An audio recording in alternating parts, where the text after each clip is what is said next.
everyone, and welcome to another episode of the KayfabeKast. I'm your host, like always, the Kayfabe Jobber. Now, last week, I know, I did some very controversial stuff, and Dean Ambrose, I apologize if I hurt your feelings, but stop being such a pussy, alright? I think I made some valid points. But, you know what? I understand your problems, I understand everyone's concerns with what I said, but hey, it's wrestling. Everyone knows what wrestling's like.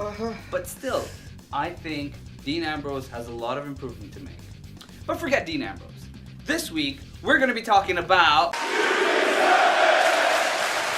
Great Balls of Fire. Now there's a lot happening in this pay-per-view, so let's get started. The two brothers that have now split up, Enzo and Cass, it's a sad story, but this had to happen at some point, right? Now if you're going to ask me who should win this, I really think Enzo should win this. I want the story to continue. I like the fact that Cass has a legitimate reason that he hates Enzo, and Enzo is trying to overcome the fact that his brother has turned against him and doesn't want anything to do with him anymore and loathes him. Now here comes a match that promises to be really good wrestling-wise. The Hardy Boys versus Cesaro.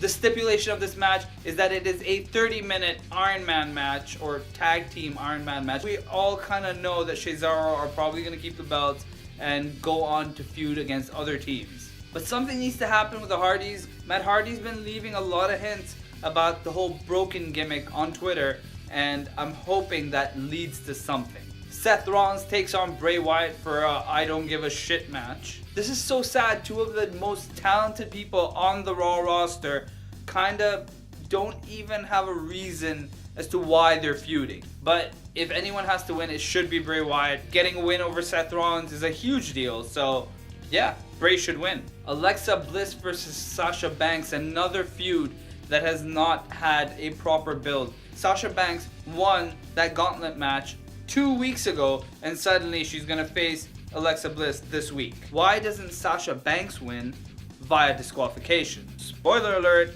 that's my prediction. But it also makes the most amount of sense because Sasha Banks needs a win while Alexa Bliss needs to retain the belt, and then you can have a proper feud going on into SummerSlam where they could have a gimmick match, and who knows what it could be then. Now The Miz has the Miz Taraj, and Dean Ambrose has his bald balls. That whole thing was a train wreck, and Dean Ambrose couldn't save it, Miz couldn't save it. Hell, The Rock coming out there at that moment with Stone Cold could not save that. And only because of that, Dean Ambrose was on their side. So what I'm going to say is, Miz retained, Dean, get the fuck out of here. And even a spear through a freaking table off the goddamn ramp could not put Braun Strowman down. So why don't we make this a little interesting? Dean Ambrose lost that last match, right? Well, why don't you have him help Braun Strowman? Now everyone's gonna be like, that doesn't make any sense, Dean. Why would you attack Roman Reigns? Well, Dean can come out and say, you know what? I don't want any loose ends. Roman Reigns was my brother, and now I want to make sure I have no family, I have nothing left to lose, and I don't want any loose ends. So, for that reason, I took out Roman Reigns to show all competition that, you know what? There's no stopping me anymore. And now the final match, Brock Lesnar versus Samoa Joe. And you know what? Get the belt back on Raw. We honestly don't want the belt off Raw. I mean, I know it's an ugly belt, but at the same time, it's a belt. It's the main belt on Raw, and we want to see it defended frequently. Brock's not going to do that. So what sense does it make to keep it with Brock? Put it on Samoa Joe. Give Samoa Joe that strap. Let him run with it. Let him defend it. And then if Brock needs it again to I don't know, face Roman Reigns for the Universal title at WrestleMania maybe, well, give it back to him later. But giving Samoa Joe this win will add another monster to the roster, someone who's unfuckable. And Braun Strowman already is that one person. Brock Lesnar is the second one. And having a third one, by all means, is not a bad idea. I have been watching wrestling for a very, very long time, but never in all my years have I ever seen someone the size of Apollo Crews being hurdled from the middle of that ring all the way to the ropes by a fucking bearded golem. Dude, he donkey kicked his ass right out. He might as well just go back to NXT, because that was fucking embarrassing. His daughter is gonna be like, Dad, I was a week old and that happened to you.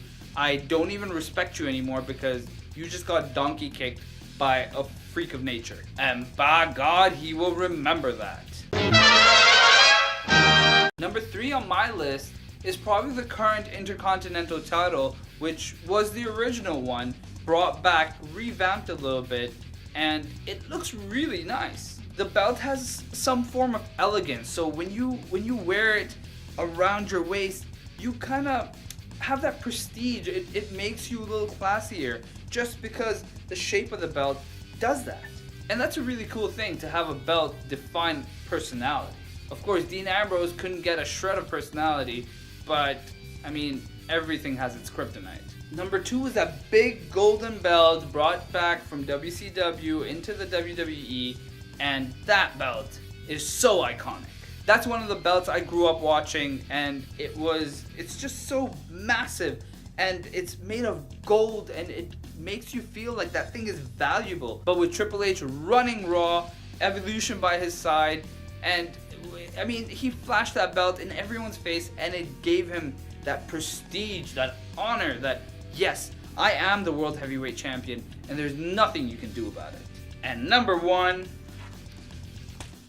so this was the other belt on SmackDown, which Brock Lesnar, Big Show, The Rock, Undertaker all held the undisputed title.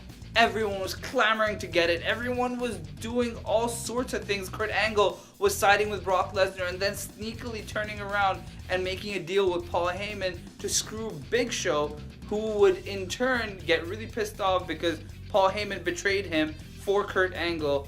And I mean, it was just a mess. Everything was a mess. All because everyone wanted this belt.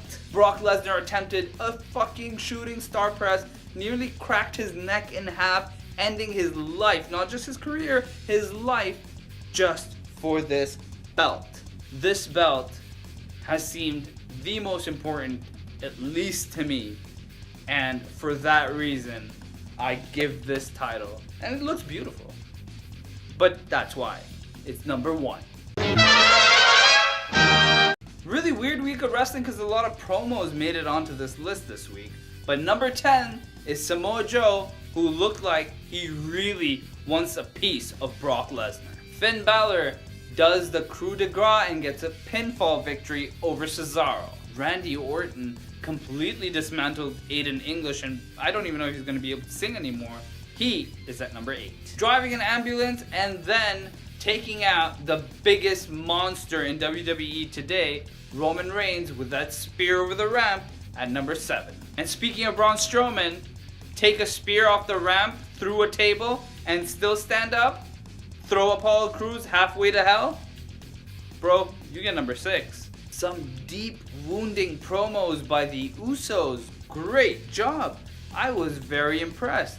People were booing when the Usos got disqualified, which means people are behind them. Number 5.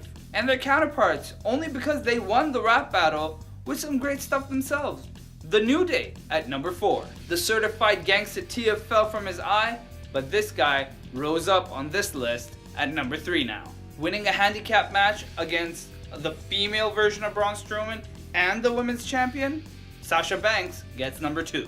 And the victor of 2 matches in one night, once against Chad Gable and then the Battle Royal, AJ Styles is number 1 this week. Everyone wants a wrestling name. I mean, not everyone's as lucky as me to be named Kayfabe Jobber from birth. But who is Matthew Cardona? Leave your answers on Instagram, Twitter, or even in the comment section below, as these people did. These are all the people that guessed the correct answer for last week's trivia question, which was Rob Van Dam was the final contestant in that King of the Ring tournament. It's going to be a crazy week of wrestling with Great Balls of Fire coming up, and then the build to SummerSlam. So let's hope Great Balls of Fire lives up to everyone's expectations. As for now, Kayfabe Jobber, out.